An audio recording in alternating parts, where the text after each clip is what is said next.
بسم اللہ الرحمن الرحیم۔ شروع اللہ کے نام سے جو بڑا مہربان نہایت رحم والا ہے۔ بنی اسرائیل کی وہ قوم جو بندر بن گئی تھی۔ یہ واقعہ حضرت داؤد علیہ السلام کے عہد میں پیش آیا، جب ایک قبیلے نے بنی اسرائیل سے علیحدہ ہو کر دریا کے کنارے اپنے رہنے کے لیے مکان بنا لیے۔ ان لوگوں نے اکثر کام احکام تورات کے خلاف شروع کر دیے تھے۔ ان امور میں ایک یہ بھی تھا کہ وہ ہفتے کے دن مچھلی کا شکار نہ کیا کریں اور نہ دنیا کی کوئی خرید و فروخت کریں۔ یہ سب چیزیں کتاب تورات میں حرام تھیں۔ ان لوگوں نے کوئی پرواہ نہ کی اور ان حرام کردہ چیزوں پر کاربند رہے۔ جب اس قوم نے اللہ تعالیٰ کی نافرمانی شروع کی تو پھر ان کی آزمائش کے واسطے اللہ تعالیٰ نے دریا کی مچھلیوں کو حکم دیا کہ ہفتے کے دن دریا سے نکل کر ساحل پر آ کر اپنے کھیل کود میں مشغول رہیں اور باقی دنوں میں دریا میں ہی رہیں۔ پس اللہ تعالیٰ کے حکم سے مچھلیاں ہفتے کے دن دریا سے نکل کر کنارے پر آ کر پھرتی رہتی اور ہفتے کے علاوہ دوسرے دنوں میں دریا کے اندر چلی جاتی۔ آخر یہودیوں نے یہ دیکھ کر لالچ سے ایک چال چلی۔ انہوں نے دریا کے کنارے پر نہر کھود کر وہاں اپنے جال ڈال دیے، کیونکہ ہفتے کے دن مچھلیاں دریا سے آ کر کھیل کود کے بعد دوبارہ دریا میں واپس چلی جاتی تھیں۔ آخر وہ سب ہفتے کے دن نہر میں جال ڈال کر رکھتے اور صبح اٹھ کر اتوار والے دن مچھلیوں کو اپنی ضرورت اور آرزو کے مطابق پکڑ کر کھا لیتے۔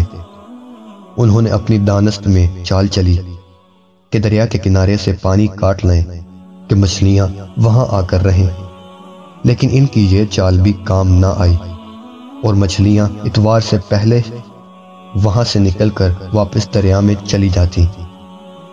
پھر ان لوگوں سے رہا نہ گیا اور وہ ہفتے کو اپنی نکالی ہوئی نہر کا راستہ ان مچھلیوں کے لیے بند کر دیتے اور اتوار کی صبح اسی نہر سے مچھلیاں پکڑ کر کھا لیتے اور اپنی دانست میں بڑی دانشمندی سے کام لے کر اللہ تعالیٰ کو دھوکہ دیا۔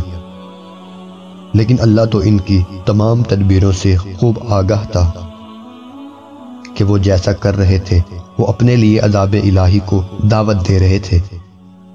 ان لوگوں میں 3 فرقے ہو گئے۔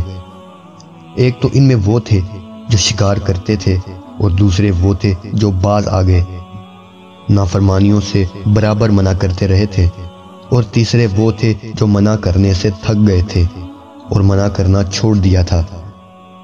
لیکن وہ بہتر تھے جو برابر منع کرتے اور منع کرنے والوں نے شکار کرنے والوں سے ملنا چھوڑ دیا تھا، اور کہا کہ کیوں نصیحت کرتے ہو ان لوگوں کو کہ جن کو اللہ ہلاک کرے یا ان پر عذاب مسلط کرے۔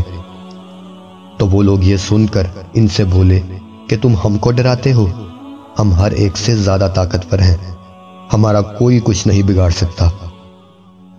جب وہ لوگ نافرمانی سے باز نہ آئے تو اللہ کے عذاب کا دن آ پہنچا۔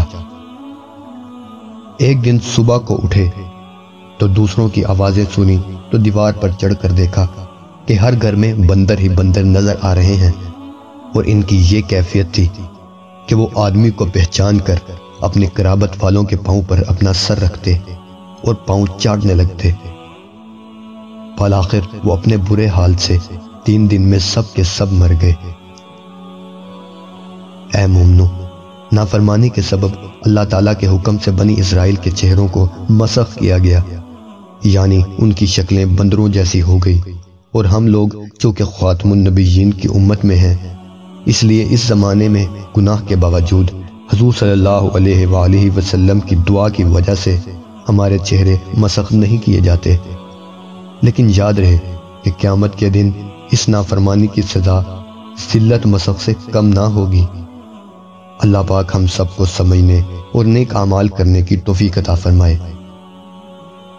دوستوں، امید ہے کہ آپ کو یہ ویڈیو اچھی لگی ہوگی۔ مزید ویڈیوز دیکھنے کے لیے اس ویڈیو کو لائک کریں، ہمارے چینل کو سبسکرائب کریں اور ساتھ میں موجود بیل آئیکن کو پریس کر دیں تاکہ ہر آنے والی ویڈیو کا نوٹیفیکیشن آپ کو بر وقت ملتا رہے۔ انشاءاللہ ملاقات ہوتی ہے اگلی ویڈیو میں، تب تک کے لیے خدا حافظ۔